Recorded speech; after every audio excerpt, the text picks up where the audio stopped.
Yun guys, meron na namang hindi inaasahang pagkakataon kaya ito ngayon yung kakainin ko. Boneless chicken karage.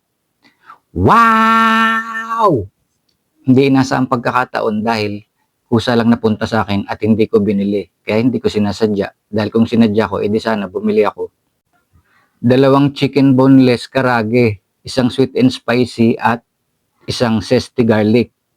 Yan yung kanin niyang kasama. Siyempre yung kanin, tatapon ko na yan. Hindi ko nakakainin yan.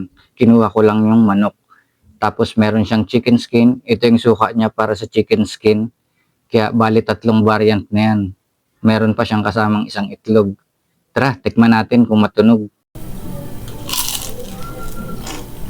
Yun oh, quality. Ang lutong. Sold ka talaga dyan par, di ba? Hindi siya clean low carb pero imbis na ipamigay ko sa iba, edi ako na lang kakain kaysa naman sila yung mapahamak, di ba? Kala nila, wais to.